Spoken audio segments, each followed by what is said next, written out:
राजकुमारी एक भयानक प्रयोग शुरू करती है। सबसे पहले वह मटके में एक मुर्गा डालती है। पंख फड़फड़ाते ही मुर्गा तड़पकर पल भर में मर जाता है। अब वह मुखौटे वाले कैदी को मटके में अपनी उंगली डालने का हुक्म देती है। दहशत में डूबा कैदी गहरी सोच में पड़ जाता है, फिर भी थरथराते हुए अपनी उंगली डाल देता है। दर्द से वह कहराता है। असल में उस मटके में एक जहरीला कीड़ा था जिसे राजकुमारी और कैदी जंगल से पकड़ कर लाए थे। राजकुमारी तुरंत उस कीड़े से खून निकालकर अपनी रहस्यमय साधना के लिए सुरक्षित कर लेती है। जहर की असरदार लहरें कैदी के शरीर में फैलती हैं। उसकी त्वचा काली पड़ने लगती है। वह बेकाबू होकर तड़पता है। अगली सुबह राजकुमारी उसके कमरे में आती है तो देखती है कैदी बेसुध होकर जमीन पर पड़ा है। राजकुमारी को लगता है कि वह अब मर चुका है। सैनिक को उसे फेंकने का हुक्म देती है, लेकिन जैसे ही सैनिक छूते हैं कैदी अचानक उठ खड़ा होता है। उसे जिंदा देखकर राजकुमारी हैरानी से चमक उठती है। प्रयोग खत्म नहीं होता। वह उसे फिर जंगल ले जाती है, एक और जहरीले जीव की तलाश में। वहां उन्हें एक चमकीला नीला कीड़ा दिखता है। उसी क्षण एक सांप उससे टकराता है और तुरंत मर जाता है।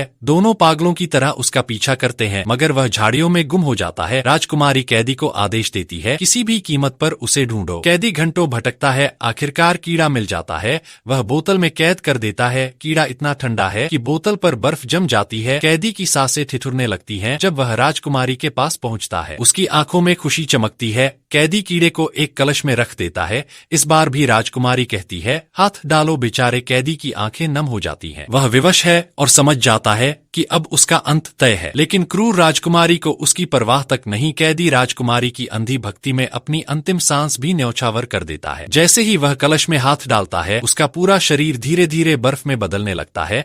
वह एक मूर्ति की तरह जम जाता है। सैनिक जांच कर बताते हैं उसकी सांसें थम चुकी हैं। वह मर चुका है। राजकुमारी शव को दफनाने का आदेश देती है। सैनिक चुपचाप उसे पास की नदी में फेंक देते हैं, मगर किस्मत को कुछ और ही मंजूर है। बर्फीली मौत को चकमा देकर कैदी अब भी जिंदा है।